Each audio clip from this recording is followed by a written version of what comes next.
사무엘상 15장 1절에서 3절입니다.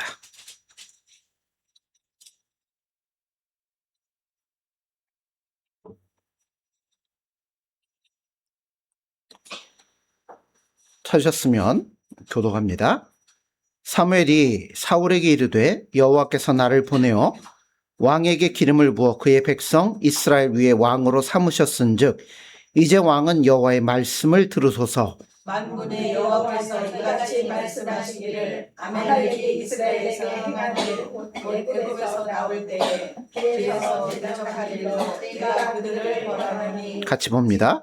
지금 가서 아말렉을 쳐서 그들의 모든 소유를 남기지 말고 진멸하되 남녀와 소아와 젖먹는 아이와 우양과 낙타와 나귀를 죽이라 하셨나이다 하니. 아멘. 할렐루야. 아멘. 우리가 계속해서 출애굽과 가나안 구원에 대한 이야기를 하고 있습니다. 출애굽하면 곧 가나안에 가야 돼요.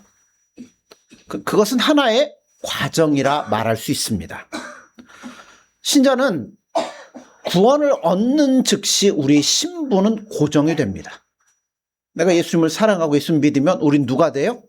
하나님의 자녀가 됩니다.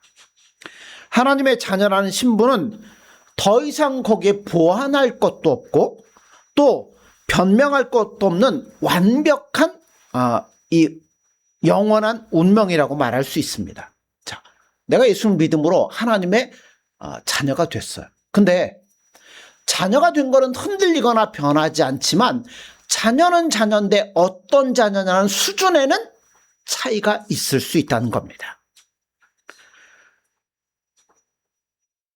우리가 예수님을 믿고 나서 하나님의 거룩한 백성이 되면 동시에 뭐가 시작이 되냐면 하나님의 훈련이 시작이 됩니다. 그 훈련을 통해서 하나님은 나를 통하여 삼자, 다른 사람들에게 하나님이 어떤 분이신가, 하나님의 은혜가 무엇인가 하는 것을 보여주기를 원하시는 거예요. 그러니까 그 훈련을 통해서 우리는 나도 훈련이 되고 완성되어져 가지만 나를 통해 다른 사람에게 하나님이 어떤 분인가를 보여줄 수 있는 과정이 된다는 겁니다. 그래서 출애굽하면 가나안에 들어가는 게 맞아요. 그런데 가나안에 들어가는 것이 의도되어 있음에도 불구하고 우리가 연약하기 때문에 필수적으로 어디를 거칠 수밖에 없냐면 광야를 거칠 수밖에 없다는 겁니다. 자, 이스라엘 백성 출애굽을 하고 홍해를 건너고 나서 광야를 가다가 어떤 민족을 만나냐면 아말렉을 만나게 됩니다. 아말렉이 이스라엘 백성 맨 뒤에서부터 쳐들어오기 시작해요. 그래서 그 싸움을 어떻게 하냐면 여호수아가 백성들 이끌고 나가 싸우고 한편에서는 모세가 뭐예요? 손을 들고 기도를 합니다. 그래서 모세가 손을 들고 기도하면 어떻게 돼요? 이기고 피곤해서 손이 내려오면 이스라엘 백성들이 집니다. 그렇게 괴롭혔던 아말렉이기 때문에 오늘 본문에 보면 뭐하라고 그래요? 아말렉을 진멸하라 하나님이 명령을 하십니다. 왜 그럴까요? 단순히 괴롭혔기 때문에 하나님은 사랑의 하나님이잖아요. 죄인도 구원하려고 하는데 왜 아말렉은 유독 진멸하라 할까요? 자, 제가 오늘 그 얘기를 하려고 할 겁니다. 아말렉은 한 종족의 이름인 동시에 영적인 의미로는 사탄을 의미합니다. 근데 이 사탄을 다른 말로 표현하면 우리가 출애굽이라는 걸 지금 다루고 있잖아요. 육신이라 말할 수 있습니다. 그래서 이 전쟁의 승패는 여호수아에게 달려있는 것이 아니라 모세에게 달려있다는 겁니다. 자, 전쟁이 났어요. 적군이 오는데 우리가 총을 들고 뭐하러 그러죠? 꼼짝마. 그 다음 뭐라 그래요? 움직이지 마. 손 들어 그랬잖아요. 자, 손을 든다는 얘기는 뭐예요? 항복이라는 얘기예요. 다른 말로 얘기하면 손을 든다는 것은 모세가 손을 들고 기도했다는 것은 도움을 요청하는 가장 대표적인 자세가 손을 드는 겁니다. 그래서 이 싸움은 힘과 전략으로 싸워 이길 수 있는 싸움이 아니라 영에 관한 싸움이라는 거예요. 우리가 출애굽을 하고 예수님의 은혜로 말미암아 구원함을 받았으면 이제 우리가 가는데 누구를 만나게 된다는 거예요? 아말렉인데 아말렉이 제가 뭐라고 그랬어요? 사단인데 사단이 뭐라고 그랬어요? 육신을 만나게 된다고 얘기를 했잖아요. 그들은 출애굽에서 홍해를 건너자마자 아말렉을 만납니다. 여호와의 군대 장관은 어디서 만나요? 가나안에 들어가서 발을 들여놓자마자. 그러니까 우리 식으로 말하면 출애굽에서 제일 먼저 만나는 게 예수님이 아니라 뭘 만난다는 거예요? 우리의 육신을 만난다는 거예요. 구원함을 받고 은혜를 받았음에도 제일 먼저 부닥쳐 오는 게 우리 육신이라는 겁니다. 출애굽을 안 했더라면 아말렉과 싸울 일이 없어요. 왜냐하면 출애굽을 안 했으면 이스라엘은 어디 살아요? 애굽에 살고 아말렉은 어디 살아요? 광야에 사니까 만날 일이 없죠. 전혀 아말렉과 전투를 벌여야 될 이유가 없다는 겁니다. 그러나 홍해를 건너온 이상은 이제 뭐 해야 돼요? 직접 싸워야만 된다는 겁니다. 죄 안에서 살 때는 나의 본성과 이 본성이 사단과 충돌할 이유가 하나도 없어요. 왜냐하면 똑같으니까 충돌할 이유가 없습니다. 그러나 빠져나온 이후에는 이 싸움을 우리가 피할 수가 없다는 겁니다. 그래서 맨 처음 부딪히는 현실은 예수님 안에서 있는 기쁨이 아니라 내 안에 있는 갈등과 회의를 만날 수밖에 없다는 겁니다. 예수 그리스도를 알고 내가 죄인인 것을 깨닫고 감격의 눈물을 흘리기도 하지만 이 문제를 해결해야만 된다는 거예요. 출애굽기 15장 1절에 보면 이때 모세와 이스라엘 자손이 이 노래로 여호와께 노래하니 일러스되 내가 여호와를 찬송하리니 그는 높고 영화로우시며 말과 그 탄자를 바다에 던지셨음이로다. 바로 이전에 뭔 사건이 있었어요? 홍해 건너는 사건이 있었습니다. 쫓아오는 애굽 모든 군대가 수장되어 죽는 걸 보면서 이스라엘 백성 우리가 하나님을 참 믿었어. 맞아, 이 길이야. 그러면서 뭐 했어요? 하나님의 이름을 높이고 찬송과 감사와 영광을 돌려드렸다는 겁니다. 그리고 나서 조금 지나 17장에 오면 바로 누가 나타나는 거예요? 아말렉이 등장을 하는 겁니다. 신앙생활도 똑같아요. 우리 예수님 믿고 나는 이제 홍해에서 예수님 죽었습니다. 나는 이제 거룩한 예수님 백성입니다. 그리스도 안에 들어와 있음에도 불구하고 누가 적이냐면 내가 적인 거예요. 내가 그리스도 안에서 바뀐 인생을 살겠다고 예수님 앞에 다짐하고 고백을 했음에도 불구하고 우리 안에 본성적으로 잠재된 이게 어떻게 돼요? 수시로 튀어나와가지고 우리를 괴롭게 하고 회의에 만들게 하고 우리로 어려워하도록 만드는 것이 있다는 겁니다. 우리는 흔히 밖에서부터 죄가 들어올 것이라 생각하지만 아닙니다. 죄는 어디 있어요? 이 안에 있어요. 우리가 구원 얻는 것은 하나님이 세탁기에다 넣어가지고 털털 돌려가지고 깨끗하게 빨아갖고 가는 게 아니에요. 백지가 되는 게 아니에요. 우리가 구원 얻는다는 것은 드디어 죄인이 누구의 손에 붙잡혔다는 거예요? 하나님의 손에 붙잡혔다는 겁니다. 그것도 심판의 차원이 아니라 사랑과 구원의 손길에 우리가 붙잡혔다는 이야기입니다. 그래서 우리 싸움은 남이 아니라 늘 누구하고 싸워야 되냐면 나하고 싸워야 되는 거예요. 내 안에 원래부터 있던 죄의 지체들이요 그 뿌리와 싸워야 된다는 겁니다. 그렇잖아요. 우리는 하나님 사랑한다고 예수님 사랑한다고 하면서도 틈만 나면 뭐예요? 반대 방향으로 가는 경우들이 너무나 많이 있습니다. 그런데 그 길로 가다가도 잠깐 그럼 뭐예요? 멈춰 서서 이 길이 아니구나 하고 돌아올 수 있는 자리에 있다는 게 여러분 얼마나 감사한지 모른다는 거예요. 그러므로 여러분 내가 뭐 이걸 잘 지키고 예수님 말씀대로 온전히 순종해가지고 내가 막 하나님 앞에 완벽해야지. 그거는 있을 수가 없습니다. 완벽하려고 하지 마십시오. 그거는 교만이에요. 뭐 하시면 되냐면 하나씩 하시면 돼요. 하다가 넘어지잖아요? 그럼 뭐 하면 돼요? 아, 이거 아니구나. 다시 일어나서 돌이켜서 한 걸음 한 걸음 예수님께로 나아가면 되는 겁니다. 우리가 읽은 말씀 사무엘상 15장 1절에 3절에 보면 하나님께서 아말렉을 진멸하라고 사울에게 명령을 하십니다. 사울에게 주신 명령은 아말렉을 진멸하는 겁니다. 사랑의 하나님이 다 죽이라고 하신 이유가 뭘까요?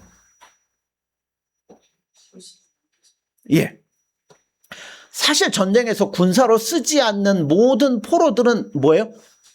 이제 어린아이가 됐든 뭐가 됐든 다 전리품으로 가지고 오도록 돼 있어요.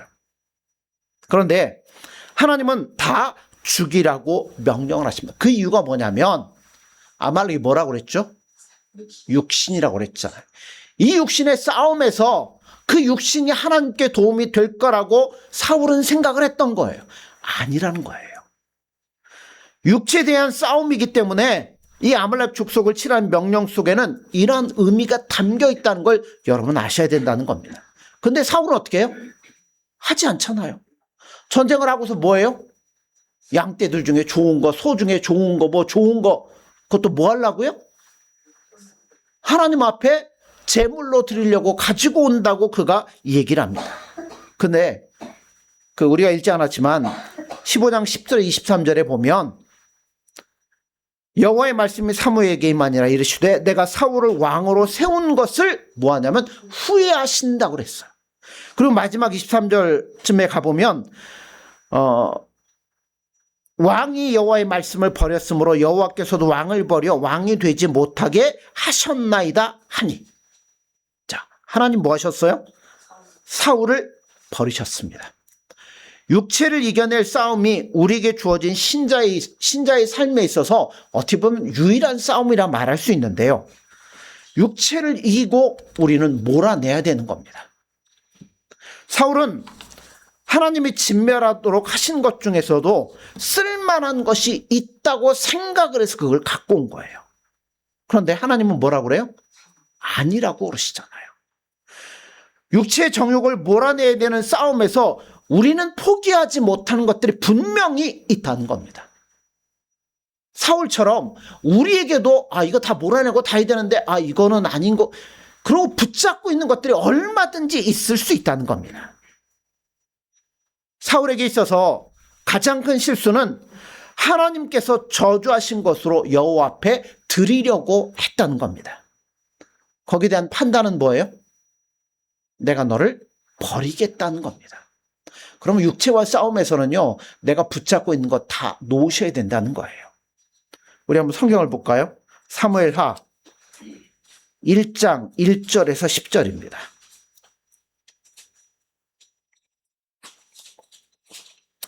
그렇게 했던 사울의 최후가 어떤가를 한번 보시죠.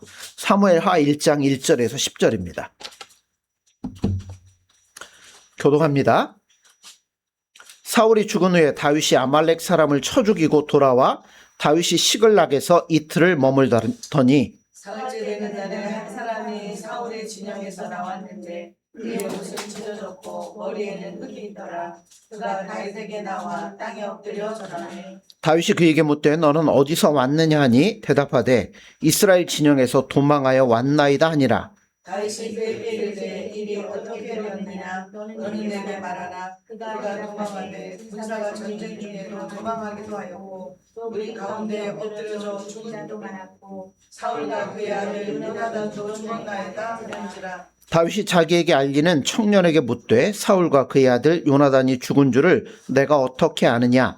그에게 알리는 청년이 이르되 내가 우연히 길보아 산에 올라가 보니 사울이 자기 창에 기대고 병거와 두병을 그를 굽혀 따르는데 사울이 뒤로 돌아 나를 보고 부르시기로 내가 대답하되 내가 여기 있나이다 한즉 내가 이르되 너는 누구냐 하시고 내가 그에게 대답하되 나는 아말렉 사람이니라 한즉 또 내게 이르시되 내 목숨이 아직 내게 완전히 있으므로 내가 고통 중에 있나니 청하건대 너는 내 곁에 서서 나를 죽이라 하시기로. 그가 엎드려진 후에는 살 수 없는 줄을 내가 알고 그의 곁에 서서 죽이고 그의 머리에 있는 왕관과 팔에 있는 고리를 벗겨서 내 주께로 가져가리라 하니라. 아멘. 자, 보세요. 사울이 아말렉을 진멸하지 못하자 누구의 손에 죽어요? 아말렉 사람의 손에 죽습니다.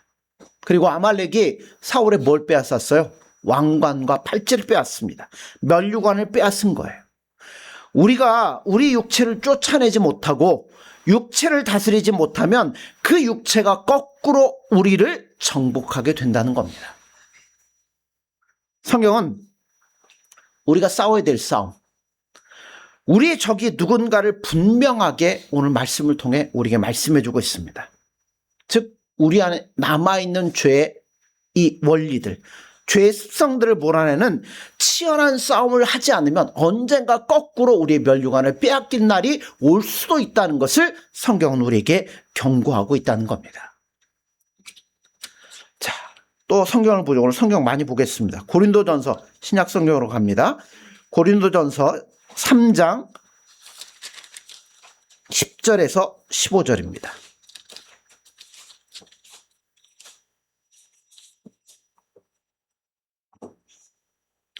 고린도전서 3장 10절에 15절입니다. 266쪽입니다.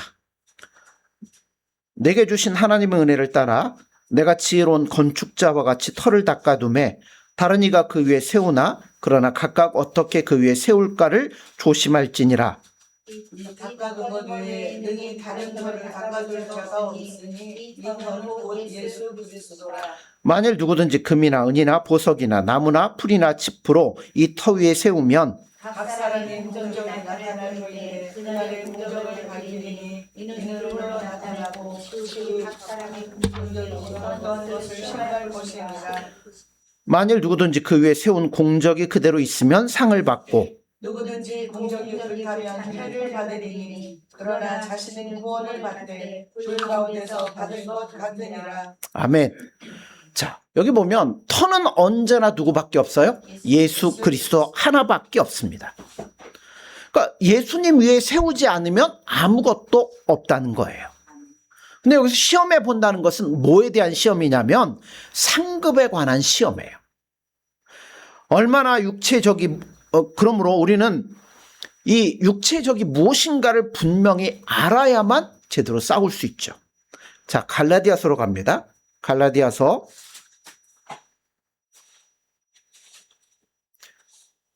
5장 13절에서 26절입니다.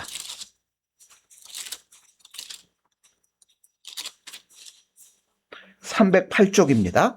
갈라디아서 5장 13절에서 26절입니다.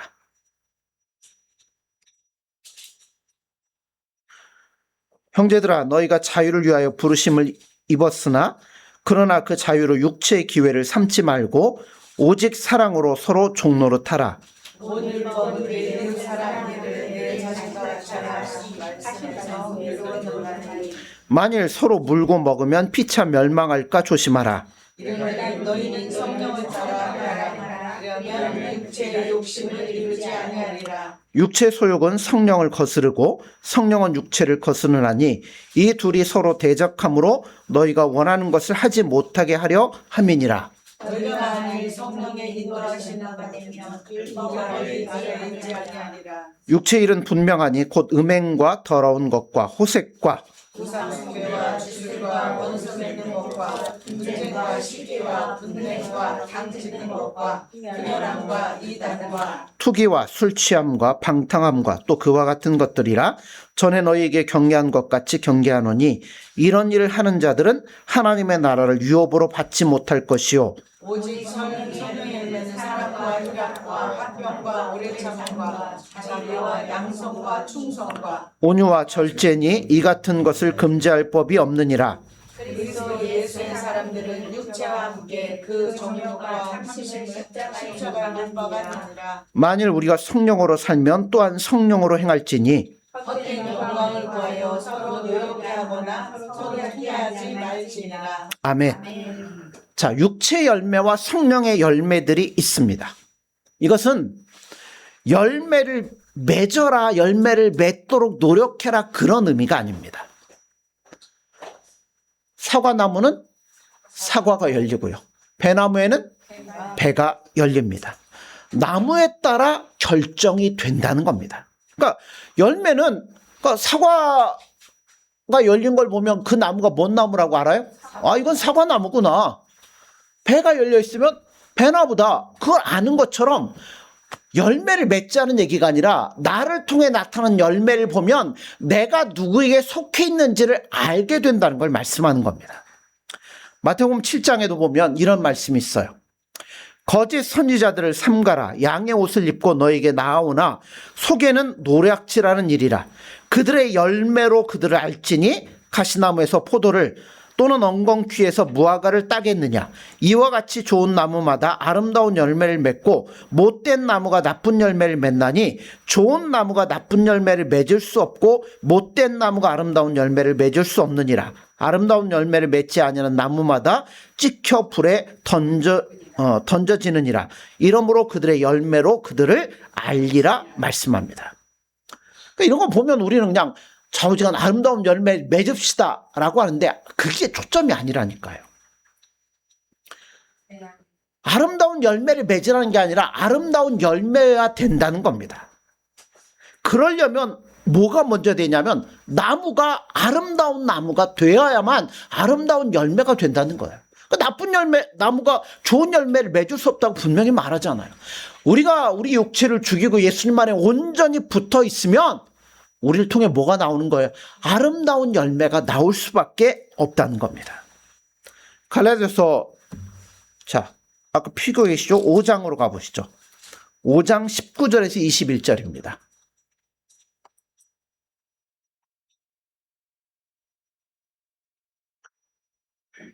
교독합니다.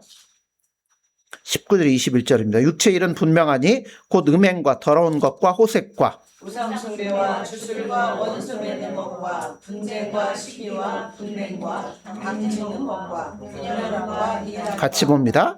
투기와 술취함과 방탕함과 또 그와 같은 것들이라. 전에 너희에게 경강같이 경계하노니 이런 일을 하는 자들은 하나님 나라를 유업으로 받지 못할 것이요. 아멘. 아멘. 이런 것들이 나오면 우리는 뭐를 쫓고 있다고 생각하시면 되냐면 육체를 쫓고 있다고 생각하면 됩니다. 근데 육체를 쫓고 있다고 해서 여러분 그 사람이 지옥 갈 사람이라는 뜻은 아닙니다. 왜냐하면 자, 5장 16절에 보면 내가 이르노니 너희는 성령을 따라 행하라 그리하면 육체 욕심을 이루지 못하리라 말씀하는데 이 말은 바울이 누구를 향하여 쓴 말이냐면 갈라디아 교회를 향하여 쓴 말이라는 겁니다. 교인이라는 얘기는 뭐예요? 이미 예수님을 믿는 자들이라는 겁니다. 그들이 믿는 자로서 성령의 사람들임에도 불구하고 뭐하고 있다는 거예요? 육체의 열매를 맺을 수 있다는 겁니다. 왜냐하면 우리는 우리라고 뭐 자신하십니까? 아니에요. 우리 속에도 육체 열매에 맺을 수밖에 없는 일들이 내 안에는 너무나 많이 있다는 겁니다. 그래서 그걸 몰아내기 위해서는 매일의 삶 가운데 끝없는 훈련이 필요하다는 거예요. 그러니까 그게 광야의 여행길과 마찬가지라는 겁니다. 상당수의 많은 사람들이 자기의 삶의 원리, 태도, 습관들을 바꾸는 것이 아니라 다른 걸로 때우려고 하는 일들이 너무나 많다는 겁니다. 마태복음 7장으로 다시 가보면 이런 말씀이 있어요. 그날에 많은 사람이 나더러 이르되 주여 주여 우리가 주의 이름으로 선지자 노릇하며 주의 이름으로 귀신을 쫓아내며 주의 이름으로 많은 권능을 행하지 아니하였나이까리니 그때 내가 그들에게 밝히 말하되 내가 너희를 도무지 알지 못하니 불법을 행하는 자들아 내게서 떠나가라 하니라. 뭐라고 했어요? 선지자 노릇하며 귀신을 쫓아내며 권능을 행했는데 예수님 뭐라고 그래요? 나는 너희들 모른다 라고 말씀합니다. 그 앞에는 뭐니가 나오냐면 열매에 대한 이야기가 나왔어요. 그들의 열매로 그들을 알지라 라고 말씀했는데 그 다음에 오는 열매가 무엇인지 보세요. 선지자 노릇하는 것, 귀신을 쫓아내는 것, 권능을 행하는 것, 이거는 여러분 열매가 아니라는 겁니다. 능력은 열매가 아니에요. 선지자 노릇은요, 내가 선지자가 아니어도 할 수 있습니다. 귀신을 쫓아내는 일과 권능을 행하는 것은 하나님의 사람이 아니어도 무당도 하더라니까요. 하더라는 겁니다. 그런 게 중요한 게 아니고 뭐가 바꿔지기를 원하냐면 우리의 삶이 바꿔지기를 예수님은 원하신다는 겁니다. 내 안에서부터 내가 살아가는 원리와 습관과 태도와 삶의 방향이 바꿔져야만 된다는 겁니다. 그러니까 안 바꾸고 자꾸 사람들은 이게 바뀌는 게 힘드니까 뭐 하려고 그래요? 뭔가를 뒤집어 쓰고 뭔가로 대신하려고 한다는 겁니다. 목사, 부흥사 뭐 누구나 다 할 수 있습니다. 그러나 그것으로 내가 누구냐 하는 것은 결코 바꿀 수가 없다는 거예요. 내가 바뀌어야 생겨난 열매, 그러니까 내가 바꿔서 생겨난 열매여야만 된다는 거예요. 내 삶이 바뀌고 가치관이 바뀌고 내가 원하는 목표가 온전히 예수님으로 붙잡혀서 그렇게 맺어지는 열매여야만 된다는 겁니다. 근데 오늘 우리에게는 이 싸움이 많이 없어졌어요. 기도하는 것, 전도하는 것, 헌금하는 것, 그런 것들로 이것을 때우면 안 된다는 겁니다. 그거 못해도 좋아요. 뭐가 바뀌어야 돼요? 내 안이 예수님으로 온전히 채워지고 바꿔져서 예수님만을 바라보는 사람으로 만들어져야 된다는 겁니다. 근데 내가 예수님 온전히 채워지면 내 안에 뭐가 막 열리죠? 예수님이 기뻐하는 열매들이 막 맺어지는 거예요.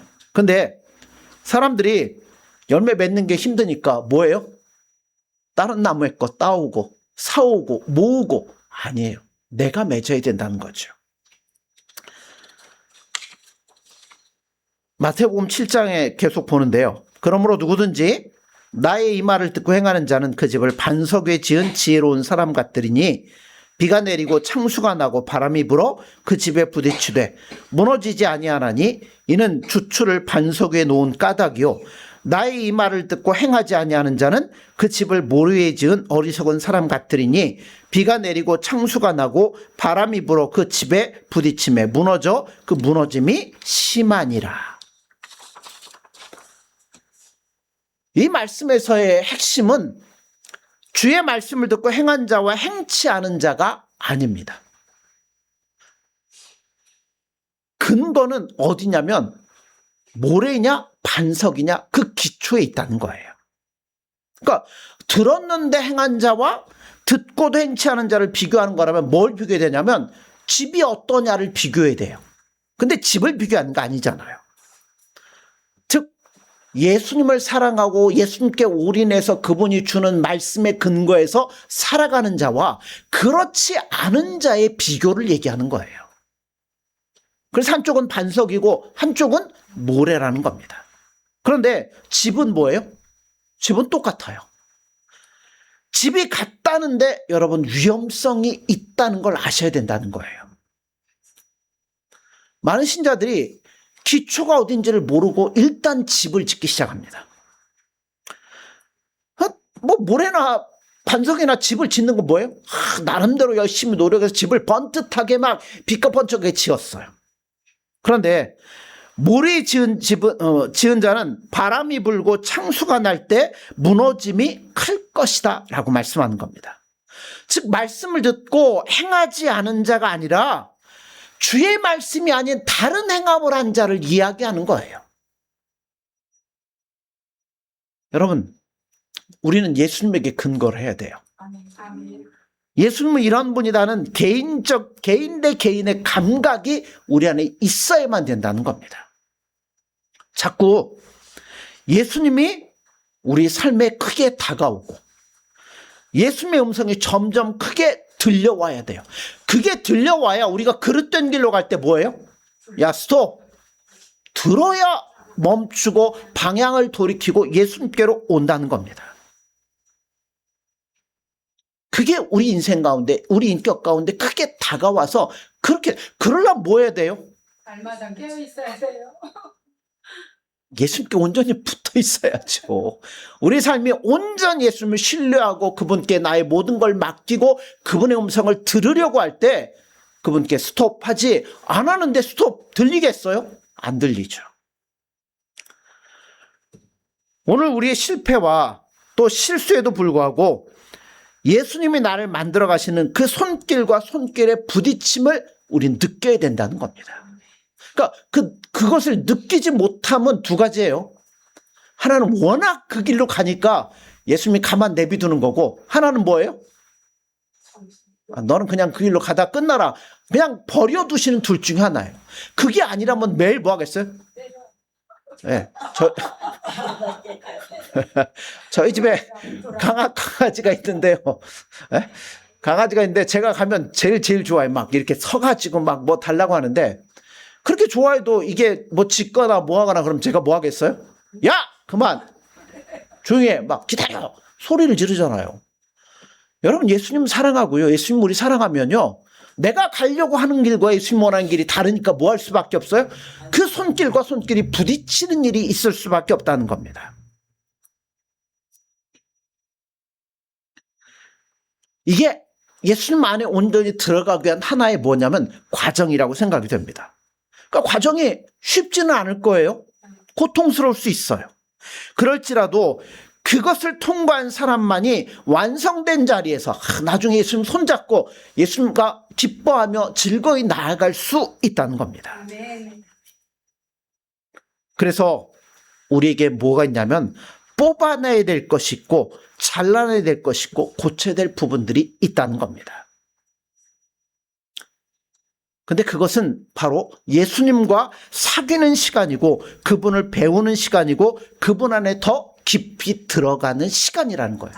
그러니까 힘들다고 예수님 아니에요. 그게 예수님 지금 나를 만져가는 시간이니까 그걸 통해 나는 더욱더 예수님께 가까이 다가간다는 걸 여러분 기억하셔야 된다는 겁니다. 그러니까 그걸 아는 사람은 그 시간이 뭐 할 수밖에 없어요? 소중할 수밖에 없다는 겁니다. 그러니까 그걸 소중하게 생각하고 그걸 더 기쁘게 생각한다면 우리 남은 생애는 얼마나 예수님이 나를 만지실까, 나를 손대실까, 그 기대와 감격이 따라올 수밖에 없다는 겁니다. 그게 신자로서 예수님 앞에 나아가는 우리의 삶의 과정이라고 생각합니다. 거기는 분명히 여러분, 예수님 손길 만져갈 때 우리는 어디에 있어요? 광야 있잖아요. 광야예요. 아무것도 없고 광야. 예수님 주는 것만 먹어야 되고. 그런데 여러분 가만히 보세요. 거기에는 뭐가 있어요? 불기둥이 있고 구름기둥이 인도함을 받고 또 만나가 있고 메추라기가 있고 물이 필요할 때는 반석에서 샘이 있는 예수님의 인도하심이 있다는 걸 여러분 기억하셔야 된다는 겁니다. 그러므로 변하세요. 예수님을 알기로 결심하시고 모든 일에서 예수님의 손길을 느끼고 음미하도록 애를 쓰셔야 된다는 겁니다. 예수님의 간섭하심, 예수님이 이 시간을 지금 어떻게 보실까, 나를 향하여 어떻게 말씀하실까, 내 삶을 어떻게 인도하실까, 거기에 대한 관심과 기대를 가지고 여러분 예수님 앞에 나아가십시오. 그러면 예수님께서 분명히 어디에다가요? 가나안 땅에다 여러분을 딱 앉혀 놓으실 거라는 겁니다. 그날이 갈 때까지 여러분 광야에서 훈련 빡세게 받으시고 더 예수님 앞에 온전히 완성될 수 있는 저와 여러분들이 되어지기를 간절히 소원합니다. 기도하겠습니다. 예수님 사랑합니다. 또한 감사합니다. 우리를 향하신 그 손길, 우리를 향하신 그 섭리하심, 때로 그것이 우리로 하여금 힘들고 어려운 이 어려움을 느끼게 하지만 그걸 통해 우리가 예수님 앞에 한 걸음 한 걸음 더 믿음으로 다가갈 수 있도록 도와주시고 먼 훗날 예수님 앞에 섰을 때 이 모든 것들이 예수님을 알아가는 한 과정임을 깨닫고 기쁨으로 이 모든 것들을 받을 수 있는 저희들이 될 수 있도록 인도하여 주옵소서. 때론 광야의 힘든 것을 지금 저희들은 걷고 있습니다. 그러나 이 길 결코 우리 혼자 걷는 것이 아니라 예수님 우리와 함께 하심을 깨달을 수 있도록 도와주셔서 이를 통하여 우리가 깨닫고 변화되고 바꿔져서 온전히 예수님만에 거하는 저희들이 될 수 있도록 함께하여 주옵소서. 예수님의 이름으로 기도드립니다. 아멘.